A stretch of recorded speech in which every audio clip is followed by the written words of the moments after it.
Hey there guys, real quick, this is the Elder Dadless, co-host of the Dadless Podcast. Today, I'm here to tell you a little something about Anchor. It's the easiest way to make a podcast, and let me go ahead and explain. First of all, it is free, there's no upfront cost, it doesn't cost anything. It's a great way to get started. There are creation tools that allow you to record and edit your podcast right from your phone or your computer. Literally, if you're on the go, if you're at school, if you are hiding in the restroom while you're at work, if you're stalking your ex-girlfriend, you can literally make a podcast from anywhere. Anchor will distribute your podcast for you so it can be heard on Spotify, Apple Podcasts, and many other streaming platforms. Hey, great way to get it out, right? You can make money from your podcast with no minimum listenership. That means that your Uncle Randy, who was twice removed, can help you make a buck. Or creepy Father John, who you chose to stop talking to for many reasons, can even help you make a buck. It's that simple. It's everything you need to make a podcast in one place. Download the free Anchor app or go to anchor.fm to get started. That is anchor.fm. I hope you guys enjoy it. Let's get back to the show.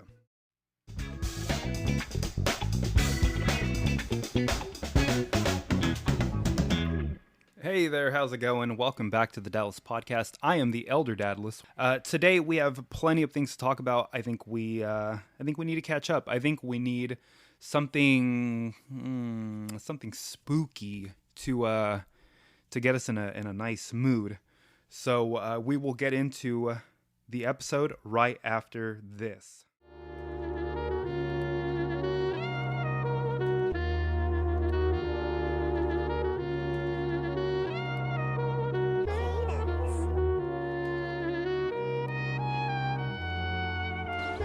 Isn't that a wonderful beginning?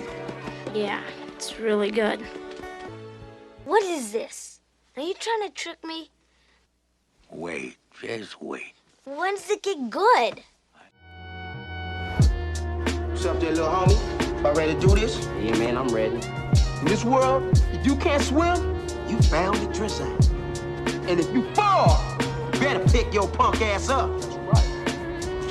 And the rest of y'all, Warmed at the ready? don't cut him no slack. Hey, Freak Joe, you're going nowhere. One. I got you for 3 minutes. 3 minutes of lead time. Two.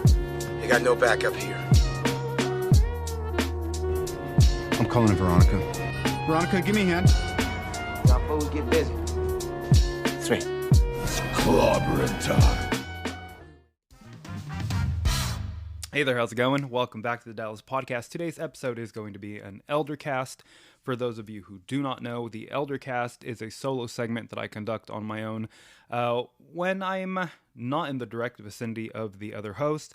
The other host being the roaming nomad, Vic Dadless, and the great communicator, Jose the Dad. Think of the Eldercast as a filler or a snack in between meals, the main course being the Dadless Podcast. When we're all together and we get to talk about, plenty of weird and wacky and unusual topics that are very, very inclusive. Shout out to you. Hey there. I have some stories that I've been sitting on for a while, and to be frank, they are getting pretty warm under my ass. So let's go ahead and jump into the very first story. It is titled, In 1991, My Brother and I Witnessed Our Father as He Looks in 2021. And this is an apparition story. Ooh-hoo-hoo-hoo. And that is from the Reddit user El Hombre Molecular. In 1991, my family had been living in a split-level ranch house on Long Island in New York. At the time, my father was 46 years old and a fairly husky guy. He had jet black hair. My brother, who was about 15 at the time, and I were up late watching Saturday Night Live in our living room. It was just after the show ended at about 1 a.m., and we had been laughing about the show somewhat loudly. We heard our parents' bedroom door open, and we both said to each other, "Shit, we just woke up Dad." We both looked over at the bedroom door, and it was now wide open, but we could hear our father snoring in the bed. Standing right there in the open doorway was an old man. He was slightly hunched over, wearing a white dress shirt with a collar and blue pants. He had completely gray hair and looked straight at us. He was also relatively thin. He looked completely solid, not transparent at all. And after 2 to 3 seconds, he totally vanished. Poof. My brother and I looked at each other and simultaneously said, "Did you just see an old man?" We then described to each other exactly what we had just seen, and it was identical. When we went over to the room to investigate, our father was still asleep in the bed, snoring. He had never gotten up. Our mother was next to him, sound asleep as well. My brother and I have talked about this experience many times over the years since then and try to figure out if what we saw was a ghost. The really weird thing is that now in 2021, exactly 30 years later, our father looks identical to the apparition that we saw in 1991. He looks gaunt and thin. He has totally gray hair now and has the same posture, slightly hunched over. He didn't have this feature then, but this was something that the apparition had. It was most certainly him that we saw that night. Hey there, dude. You know what's strange about that? It's not totally out of the ordinary. It is something that I have read and heard before in different accounts of, I guess in stories that have to do in the realm of the supernatural anyway. I want to say that oftentimes these things are described as foresight or, I wouldn't say that it's a premonition because it's not like a feeling that you have. You're seeing your father or what I guess could be the manifestation of your father. But I think, for a lack of better terms, I would think that this is a sort of foresight into what now is the characteristics of the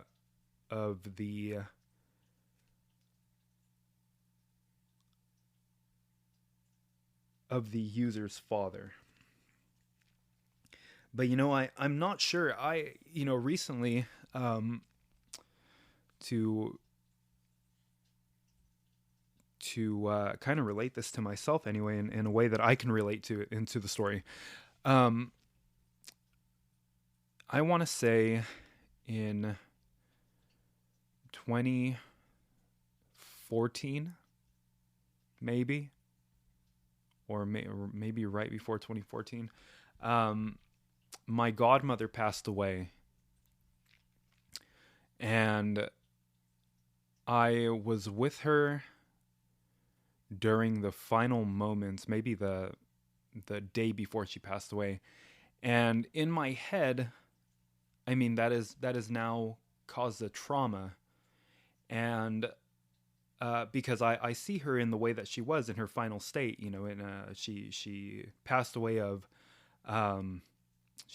cancer, and in her later stages, her image was that trauma was burned into my head for a long time, and it took me a long time to get over that. And I couldn't get past visualizing her when she was living. I could only imagine her, in those final stages. And recently, oddly enough, I am one to believe that if a spirit wants to visit you in your dreams, or while your inhibitions are lowered or compromised in a sense, you don't have a guard up anyway. I'm one to believe that the spirit of a loved one will visit you, and that's only based on stories that I've heard before. Similarly, in relation to the story, I had, I want to say a cousin, I believe, that saw one of my great-grandparents right before they passed away. The story that I was told is that, I don't know if they were babysitting some of the other cousins at the time, some of the older cousins, and, well, at the time they were children, but I don't know if they were babysitting or exactly what the setting was, but they heard someone calling them from a hallway, and they saw a hallway light turn on. And as they approached the hallway, a voice was communicating with them saying, hey, I just wanted to let you know Like I wanted to say goodbye. You know, I'm saying goodbye because I'm gonna pass on to the, you know, to the next world, or to the next realm, the realm of the deceased anyway, or, you know, for lack of better terms. And I was always under the impression, you know, to circle back around, that loved ones would often kind of give you like a send-off right before they pass, you know, or if they want to grant you like a farewell if they never got the chance to. Anyway, and in those last days that I saw my aunt, I said my goodbyes, but they weren't completely earnest and honest, because I myself was not wanting to let her go. I wasn't wanting to let her pass. And for years after that, I never once saw her in a dream, or I never saw her come to me in visions, or, you know, in a dream state anyway, like what I'm trying to say. And what I'm getting at with the story, the way these brothers describe seeing their father, or, you know, seeing what was to come of their father, you know, the way that he would take on the features of this apparition, or this figure. Years later, up until recently, I had a dream about my aunt, and it was a very tangible dream, in that I was in my home, and I was downstairs washing dishes, and obviously I'm in a dream, so my house, it was my house, but it looked just slightly different. Like the wall color was different. The countertops were a different color. You know, my window, there were no blinds, there were curtains. And otherwise, I'm washing dishes, I'm looking out the window, and I heard a familiar voice and a familiar phrase that my aunt used to greet me with, and I heard her voice from behind. I heard, "Hey, pup," and I stopped what I was doing because I was in shock, and I turned around, and my aunt was there, and this was the first time that I've visibly, it felt like she was there. You know, what I'm trying to get at is the way that, in relation to the story, the way that they portray, you know, the events that happened to them, it was very tangible in that I felt as though, I guess you could say it was maybe a lucid dream. I don't know. It felt as though I was downstairs in my kitchen, standing right in front of her. It felt as though she was physical, like she was flesh and bone standing in front of me. And she greeted me the way that she would have when she was alive, and she was wearing clothes that she usually wore, and she was just standing in front of me, like, you know, "Hey, surprise, it's me. Like, aren't you happy?" And I was sobbing, I was bawling, because the shock of seeing her, it really it put me on my ass, you know. And in the dream, oftentimes if I'm deep enough in a dream, I can do like side commenting, like I can commentate on what I'm seeing, you know, almost like spectator mode, when you die, like in a game of Call of Duty before you respawn, and you could kind of see what's going on in the game.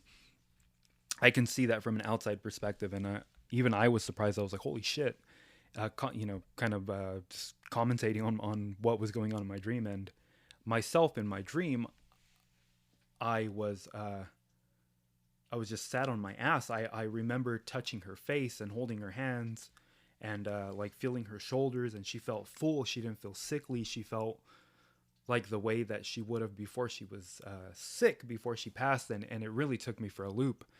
And it was damaging in such a bittersweet way, because it was the first time that I've seen her in 14, 15, 16, 17, 18, 19, 20, 21, in almost 7-8 years, if I'm doing the math right.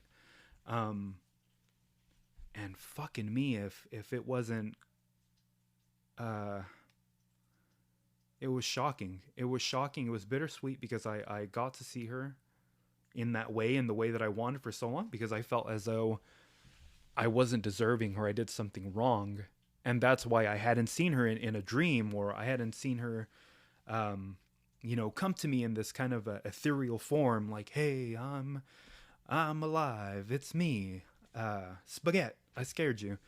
And, almost like a Crimson Peak kind of way, where, it's to kind of, to branch off of what I'm talking about.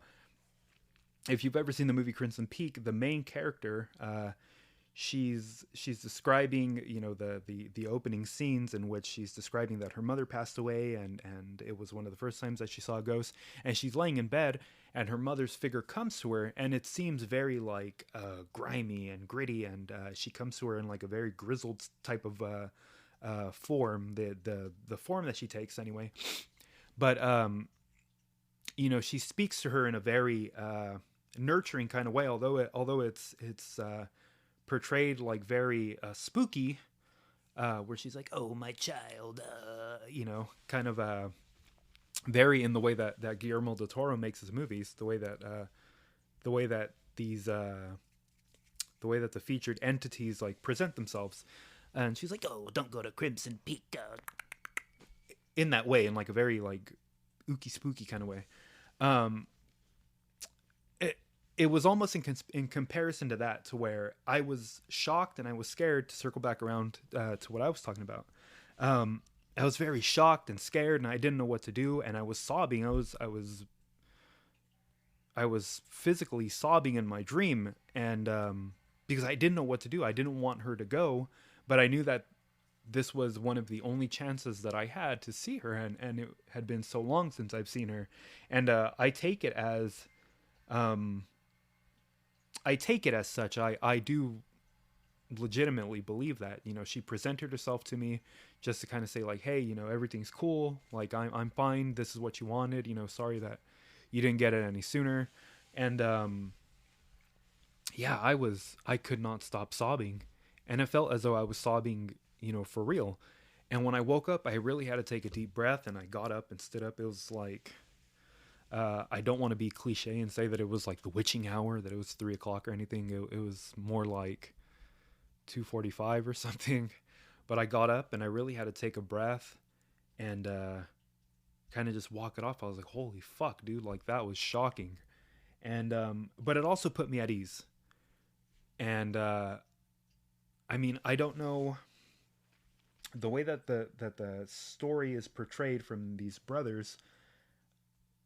I mean, I know it was shocking to them, and the way that they describe it now, contextually, if I'm saying that right, I apologize if I'm not, but the way that I perceive it, it's almost the same way. It's like, it was unsettling in a way that like, hey, did we see our dad? But now it's, it puts them at ease. Again, like the way I perceive it, it puts them at ease because it's like, it wasn't something scary, but yeah, it was more of a foresight, like into, what's happening now. Because it's not like, oh yeah, our dad died, and that's the way he looked when he died. It was more just like a, hey, this is what you'll be seeing down the road. To kind of close off my statement in relation to my story, seeing that image of my aunt, of my godmother, whom I really hung my hat on this idea that, like I wasn't worthy of seeing her, and now seeing her, like, better late than never, I guess, but that I kind of got that nod, like, hey, like, here you go, like, I feel better. I think it's kind of just like it's not like an image of foreboding or anything, but it's more like a, hey, you know, here's this little tidbit of what you want to see, of what maybe you're not longing to see, but it's like, you know, this is what's to come. Anyway, I think I've said that already, like, more. I know I've said that more than once. I know I've said what's to come more than once, but yeah, there's that.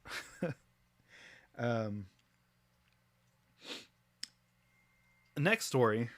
Again, this is another dad story. Dadless Podcast, if you haven't heard. This is entitled, My Dad Haunted Us for Months After He Died in 2017. That's not scary at all. And this is a haunting story from the Reddit user SS Simmons 89. And I don't want to know what that SS stands for. I hope it stands for super smooth. Background. In October of 2017, my father, who was 55 years old at the time, was admitted to the hospital for pneumonia. He died after just over a day in the hospital due to complications. It was shocking and traumatizing. Don't I know it?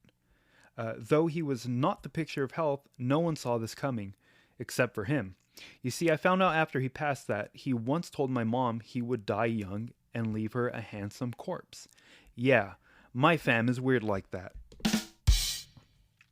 Oddly enough, this turned out to be very true, as when he died, he looked like he had clearly suffered. And then as we viewed his body during the wake, it was as if nothing happened at all. He was just sleeping. Now to the haunting. Just days after his death, I was video chatting with my little sister on Omegle. Whoops. She was watching the original Nightmare on Elm Street movie. As we were chatting, the movie began to rewind on its own. She showed me the remote on the table in front of her as it was happening. It then started to replay on its own. Something like that. This is relevant because my parents' first date was seeing the original Nightmare on Elm Street. Bum, bum, bum. One night at my apartment, my now ex-boyfriend... Oh, this is the gay guy. I'm just playing. Inclusive. My now ex-boyfriend and I were laying down for the night. My cats joined us, as they did every night. They were all... Actually, you know what? Let me rewind, because I don't know if this is a man or a woman. If it is a gay dude, I don't care. If it is a woman, hey, it was a joke. As we were chatting, we began to move on its own. Okay. One night at my apartment, my now ex-boyfriend and I think I went over that already. My now ex-boyfriend and I were laying down for the night. Sorry about that. I lost where I was in the story. My cats joined us, as they did every night. They were all laying down when suddenly, in unison, they all stood up and stared at my closet door for a few seconds. Then laid back down. From the moment on, my closet door began opening on its own. I would come home from work, and like clockwork, it would be open. I would have thought it was just the cats or something if I hadn't witnessed it myself. One time I was sitting by the closet door folding laundry when I heard a shuffling sound inside. Then I heard the door begin to open.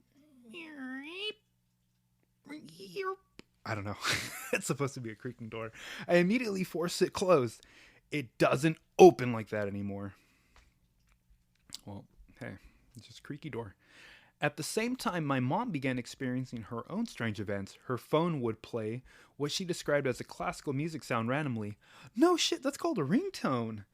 She would exit out of all her apps, and it would still be playing. One time she had a dream about my dad where he came to her. Hey, ghost dad. One time she had a dream about where he came to her. Sorry, I keep losing my place. She had two dreams like this. One where she tried to hug him. I thought he tried to hug her. She tried to hug him, but he was cold and rigid. Rigor mortis. The other was one where he came to her saying she would be joining a club soon. Holy fuck. She would be joining a club soon. Little did she know that it would be the fucking Bullet Club. Bullet Club. Brum, brum, brum. If you're not keeping up, I like pro wrestling. That was a joke. For wrestling fans, Bullet Club. One can't recall which scared her so much that when she woke up, she went outside for a smoke. Ooh, smoke. I don't know. I don't know where I was going with that. When she came back inside, her phone began playing that song again. It was ringing. She had her phone on not silent. She had her phone on loud. It even happened around the holidays when we, my sisters and nieces, were present. It abruptly stopped after about 6 months. I think by far the strangest occurrence had to be on my birthday. We were out celebrating that night before I was a bit hungover from the festivities. My ex and I used to fight a lot, and this morning was no exception. We were in the kitchen arguing about something, both facing the living room wall. We went quiet for a second.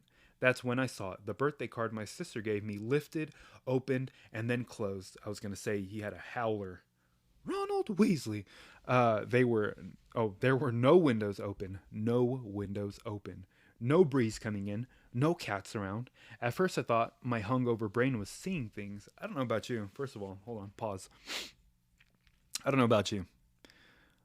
I've been hungover a couple of times because I don't get too out of hand when I drink.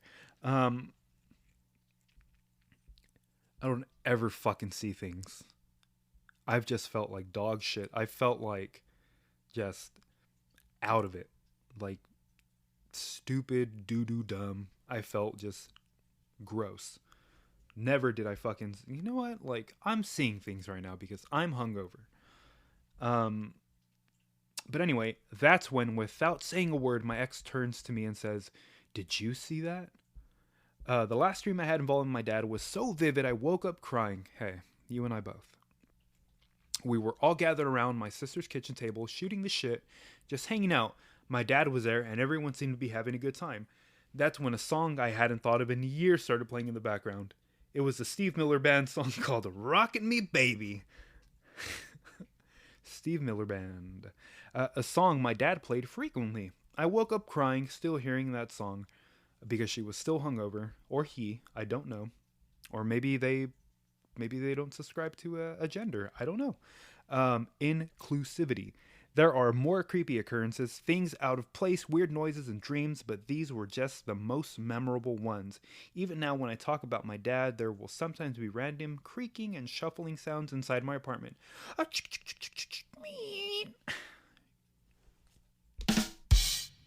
Creaking and shuffling.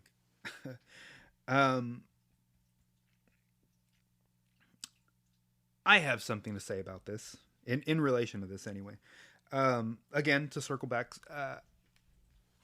there was a moment in time when there was, and I've talked about it before, there was a moment in time when there were some real weird things happening in nowhere, and it's Kurt's cowardly dog joke. Showing my age a little bit. There was a time when there were some spooky things going on in my in the house that I grew up in, where my mom was dabbling in some dark arts, you could say, and we would often experience kind of supernatural type stuff, creepy things, and I remember my mom describing specifically that kind of in relation to like the whole floating card thing, you know, being that in relation to the non-specific gender assigned person from the story, how they were experiencing how they were experiencing. It's a joke, dude. It's a joke about inclusivity. You know, I'm just tongue in cheek. I'm being cheeky. How they were describing seeing a floating card. And in relation to that, sorry, I lost my train of thought. I remember my mom specifically describing her brother had passed away around the time that these things were happening in the house. And she was saying that she was, I believe, at the kitchen table having coffee with a friend of hers who lived with us for a while. And they were having coffee and they were just there hanging out, like having old single mom hangout story time or whatever bullshit. And they felt like an off presence in the room or in the house or something like that. And I think they were kind of hearing something similar, like creaking or crackling or shuffling, whatever bullshit. And anyway, from the general direction of the front door, they were hearing, again, like a bunch of noises, a weird vibe. And they saw and felt, and I guess kind of heard, the typical sounds of like someone walking in the house. And they were like, well, what is that? You know, what is that sound? What are we hearing? And they saw my mom's brother who had passed away. They saw him walk by. So now to circle back to the readers, to the story. I myself am the reader, but to circle back to the story where they saw the howler or the floating card, and then it just dropped or whatever. I forget what that detail was after that followed, but again, they were hearing the noises and the weird vibe, and they saw the apparition or the figure of my uncle walk by. Although not so lighthearted the way I'm describing it, but they were like, holy shit. And they both kind of froze. And yeah, he walked by. I don't know specifically, or I don't remember anyway, if he like made eye contact or anything, if he said anything, but they heard him and they saw him like walk by into the hallway. I guess into a room, one of the rooms, and they heard a door shut, which I don't remember if they went and investigated or I would have fucking stayed in the kitchen. In fact, I would have just ran out the fucking house. Honestly, I would have went to go grab some milk. Hey, mama needs some sugar, you know what I mean? I would have just we need groceries. We're out of mayonnaise. I would have left. But that's a whole other thing. I could honestly sit and jot down all the weird shit that used to happen in my old house back in those weird Wizarding World days when my mom was a fucking Death Eater. But yeah, just to kind of in relation to what the user, or what the fuck, why do I keep saying I keep just blurting fucking random things out because I'm thinking so fast. I'm thinking and I'm trying to make sure that I don't like jumble everything up, but I'm fucking that up anyway. But in relation to the story, like what I'm trying to get at is that just like the story said, with the description of the card and all that happening, my mom in the same way and her friend saw the apparition and experienced that, but then also experienced visions and kind of weird lucid, like tangible dreams in that same way.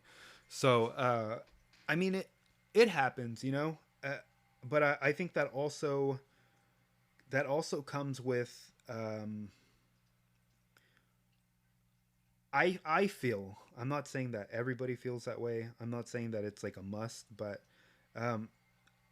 I think it depends on honestly how open you are to that realm or to that plane of existence. I was always raised with that sort of sense in mind, where that otherworldly kind of vibe was very much a thing. So now as an adult, I still very much believe in that. Not to say that I'm right, because I could be full of shit, if you're someone who doesn't believe in that, or if you're a skeptic. I'm also a skeptic as well, but I mean, with skepticism comes a fair amount of belief, but hey, it's all dependent on who's talking about it. If you've gone through some shit and you know that it's really happened, hey, like, cool, that's your experience to share. Not everybody's gonna fucking believe you. But yeah, that's just my 2 cents on that.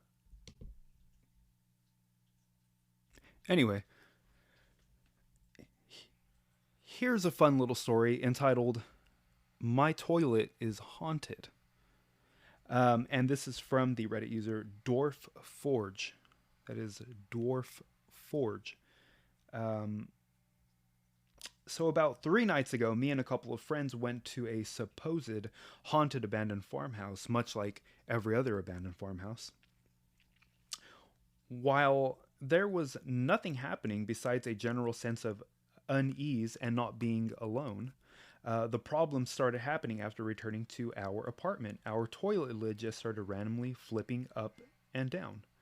While this freaked us out, we got used to it pretty quickly. But now our front door deadbolts keep locking. Besides that, though, nothing else has happened. Just to be clear, it's only... it is only the 3 of us. Okay, I'm sorry. I was misreading that. Just to be clear, there is only 3 of us. There are only 3 of us living in the apartment. Fuck, I could not get that shit out. Hey, haunted toilet. I don't know. I don't know what to add to that. That's just an interesting story. I like how nonchalant the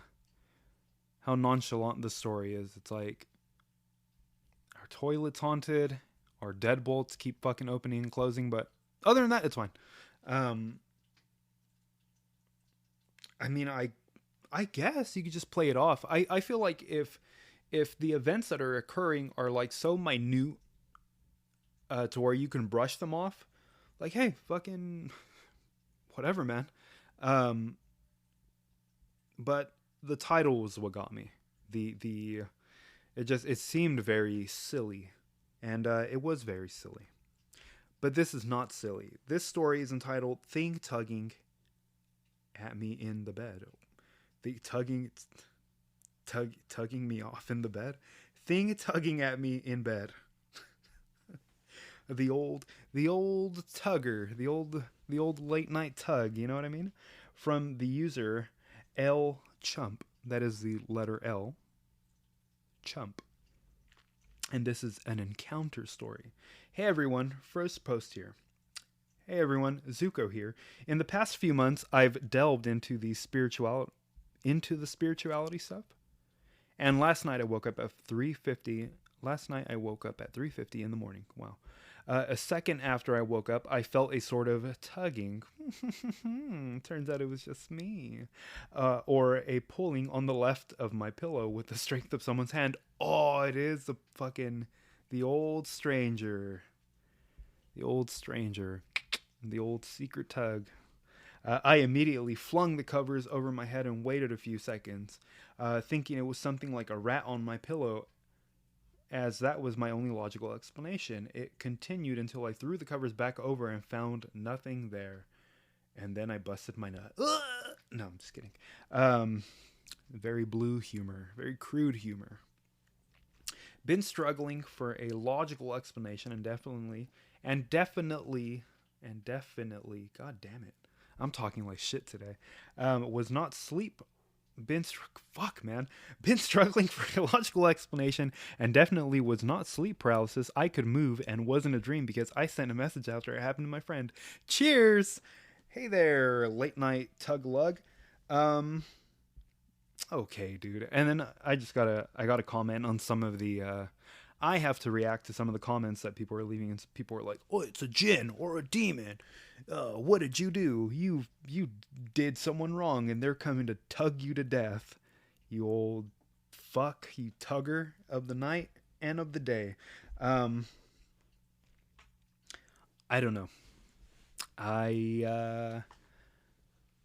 I've read and seen plenty of accounts of the paranormal and supernatural. This is one thing that is very common. I think when you describe a situation like this, you could chalk it up to, well, not even, I mean, just in general, people chalk it up to many a thing. Maybe it's, something's trying to get your attention, or there's like a sense of foreboding, a warning possibly. Maybe it is a sign from the other side, something's trying to get your attention, or maybe it is a type of malevolent presence that you unknowingly like kind of conjured up. I don't fucking know.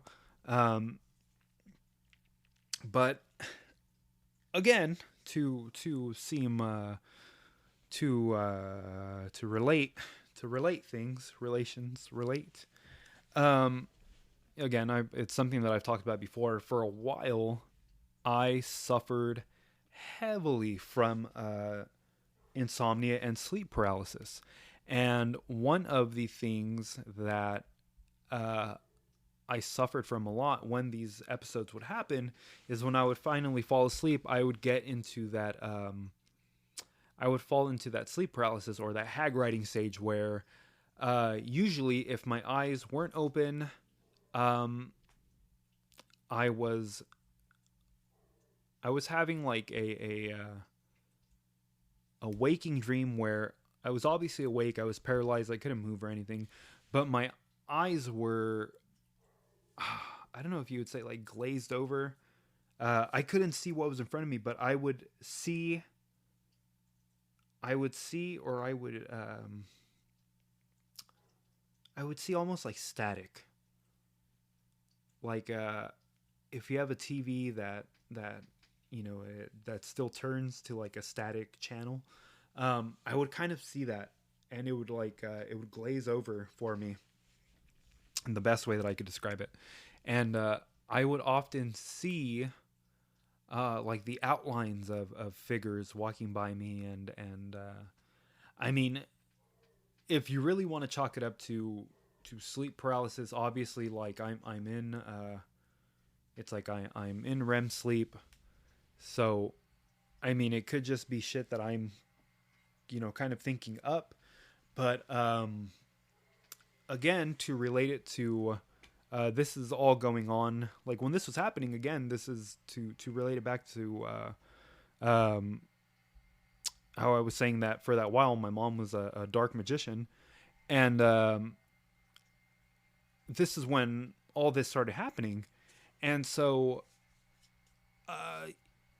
things would happen obviously during these episodes, and there was a few times specifically where I would be asleep, and again, like I'm stuck, I can't move, and I would often feel the same thing. Maybe not like a tug on my balls or nothing, but like pillows or sheets would be tugged from me, or like my foot would be fucking tugged or something.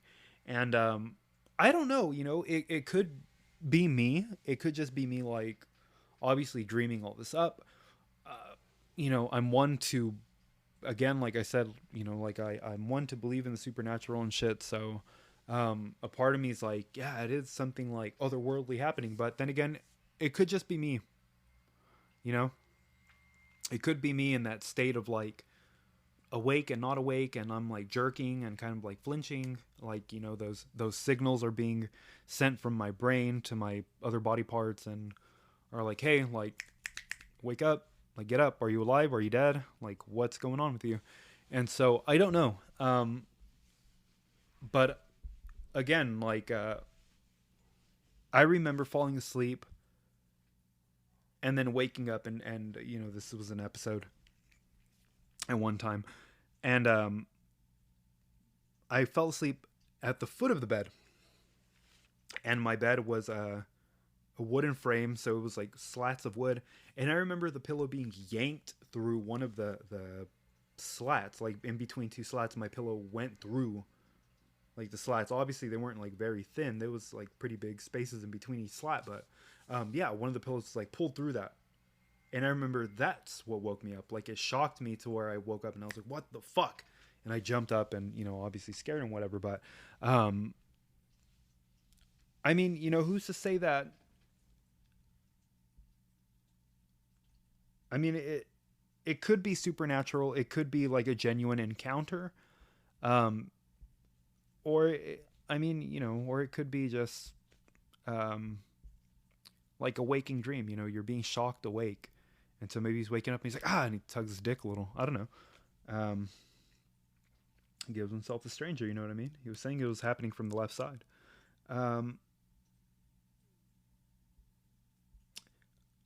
I'll go ahead and we'll wrap on one final story. Thank you for sticking with us, sticking with me anyway. If you're still here, I appreciate it. I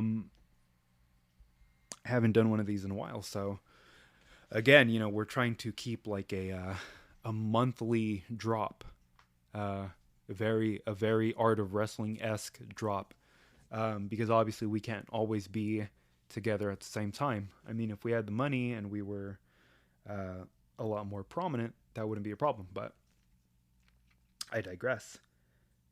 But thank you anyway. Thank you for the support. Thank you for future and present support. I appreciate it. This final story, is entitled, "So I Saw a Figure Behind a Piano After I Peed." Fuck that. And that's from the user useless libido Beto Benoit, Chris Benoit 45. Wrestling. Sorry for the references. I apologize. Anyway, so I am pretty sure that my house is haunted, and I'll just post a bunch of my personal stories here on this subreddit. Well, thanks. I entered this on Ask Reddit, but I'm too lazy to rewrite it, so here's a copy and pasted version. It was probably around midnight, and I had to pee, so I got up and walked to the bathroom, as one does. My mom... Oh, I'm sorry, I read that wrong. It says, my room is close to the bathroom. I thought my mom is close to the bathroom, so I peed on her. My room is close to the bathroom, in a basement. To get to the bathroom, you have to go through this weird spare room that came with the house, and no one really knows what it's there for. And the house is over 100 years old, of course. So the room was probably made back then. Also where my mom's old piano is pushed back up against the wall. I go in the bathroom and do my business, like one does, but as I'm finishing up, I hear footsteps in the spare room. I assume it's my mom, because she likes to hang out by the bathroom. Or one of my sisters, because they like to hang out by the bathroom, if you know what I mean. As all of us are light sleepers, so I walk back to my room. As I pass through the spare room, there's no signs of anyone being there recently. The light was still off and everything was settled, besides the piano. I could see a figure by the piano, crouched down, back face to me in a position where I'd assume their legs were up against their chest. Oh, okay. That's gross. The physique of the figure resembled one of my younger sisters, but she slept upstairs and never left her room at night. I thought it said after midnight. I'm sorry, I don't know how to read. Along with her being scared of the downstairs, also the flowered vintage PJs did not match the ones she was wearing earlier. I ignored the figure and kept walking, assuming my eyes were playing tricks on me. My mind is playing tricks on me. Hey. If you get that reference, that's great. The next morning, I asked my younger sister if she had been up in the night, but she kept looking at me and said, no. I still don't know what the figure was. Edit. It's a note. If anyone wants the original Reddit post where I commented this on, here's the link. I also told a couple other spooky stories on there if anyone's interested. Someone commented, you seen it had fucking me, dude. You seen it had floral PJs on. Creep. I seen a child, ghost, demon, entity, spirit in this exact position on my bed in the middle of the night, knees to chest. Perhaps it couldn't breathe. Very creepy. I don't think I'd be sleeping so well after seeing something like that. You should do a little research on the house and see if a small child ever died there. BT dubs. I'd love to hear more stories when you've got time. Oh, it's either a demon trying to trick you or a parallel universe version of your sister. Stick a fork in it. Don't fall. Oh my god, dude. Any fucking way. Jesus Christ, man. This sounds, honestly, if I'm being totally honest, if you have seen the movie, oh fuck, now I gotta look it up. 1 second.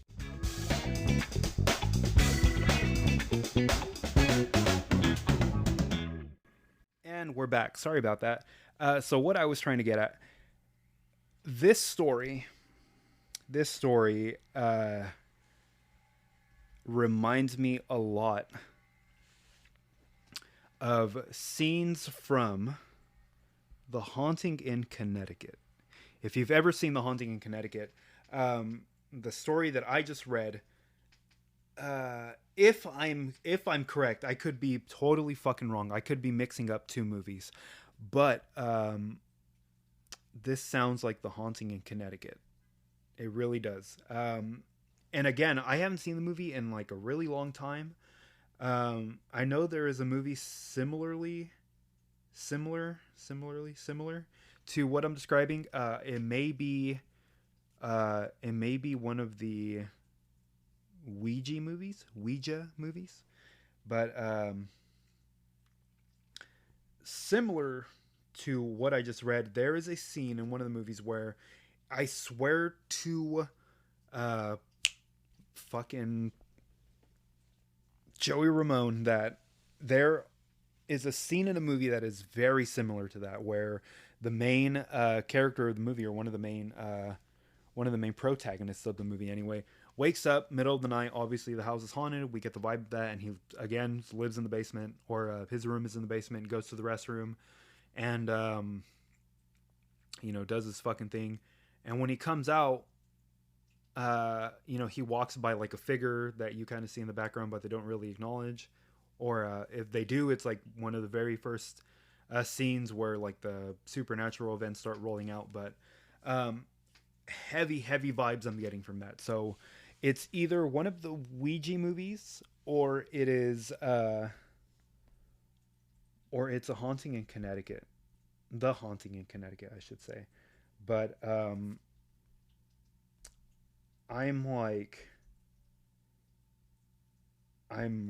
really thinking that it's okay, I'm thinking of Ouija Origin of Evil, or Ouija, fucking whatever, man. But it's either that movie or The Haunting in Connecticut that I'm thinking of. I'm gonna have to look for both scenes, but I know exactly what the fuck I'm talking about. Heavy vibes from that. Like, that sounds very typical of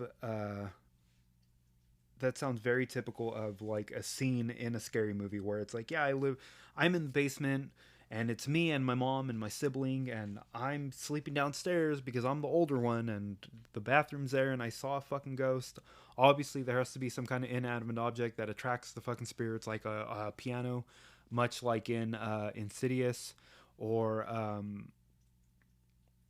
and it's kind of there, and I acknowledge it, but I don't. So I don't know, it's one of those things. It's kind of like the first time that you watch the Haunting of Hill House, or Bly Manor, when I'm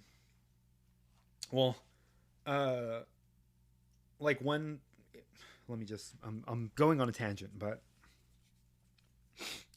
when you first heard and watched The Haunting of Hill House, for myself anyway, I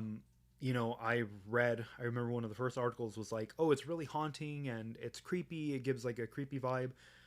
Look out for details in the background of the show.